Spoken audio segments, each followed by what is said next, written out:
شروع اللہ کا نام لے کر جو بڑا مہربان نہایت رحم والا ہے۔ یہ لوگ کس چیز کی نسبت ایک دوسرے سے پوچھتے ہیں؟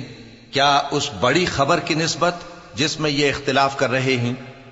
دیکھو یہ عنقریب جان لیں گے، پھر دیکھو یہ عنقریب جان لیں گے۔ کیا ہم نے زمین کو بچھونا نہیں بنایا اور پہاڑوں کو اس کی میخیں نہیں ٹھہرایا؟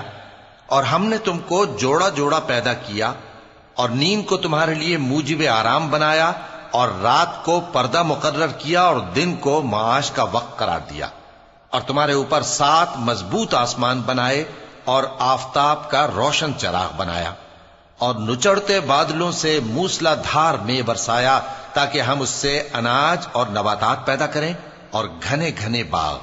بے شک فیصلے کا دن مقرر ہے، جس دن سور پھونکا جائے گا تو تم لوگ فوج در فوج موجود ہوگے، اور آسمان کھولا جائے گا تو اس میں دروازے ہو جائیں گے، اور پہاڑ چلائے جائیں گے تو وہ ریت ہو کر رہ جائیں گے۔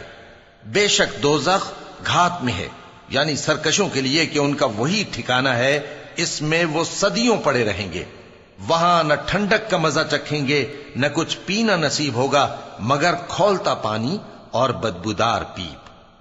یہ بدلہ ہے ان کے اعمال کے موافق۔ یہ لوگ حساب آخرت کی امید ہی نہیں رکھتے تھے اور ہماری آیتوں کو مسلسل جھٹلاتے رہتے تھے، اور ہم نے ہر چیز کو لکھ کر محفوظ کر رکھا ہے۔ سو اب مزہ چکھو، ہم تم پر عذاب ہی بڑھاتے جائیں گے۔ بے شک پرہیزگاروں کے لیے کامیابی کا گھر ہے، یعنی باغ اور انگور اور ہم عمر بھرپور جوان عورتیں اور شراب کے چھلکتے ہوئے جام۔ وہاں وہ نہ بیہودہ بات سنیں گے نہ جھٹلانے کی باتیں۔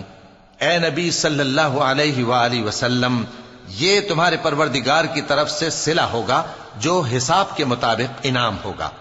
وہ پروردگار کہ جو کچھ آسمانوں اور زمین میں اور جو ان دونوں کے درمیان ہے سب کا مالک ہے، بڑا مہربان ہے، کسی کو اس سے بات کرنے کا یارہ نہ ہوگا۔ جس دن جبریل امین اور دوسرے فرشتے صف باندھ کر کھڑے ہوں گے تو کوئی بول نہ سکے گا مگر جس کو رحمان اجازت بخشے اور وہ بات بھی درست ہی کہے۔ یہ دن برحق ہے، پس جو شخص چاہے اپنے پروردگار کے پاس ٹھکانہ بنا لے۔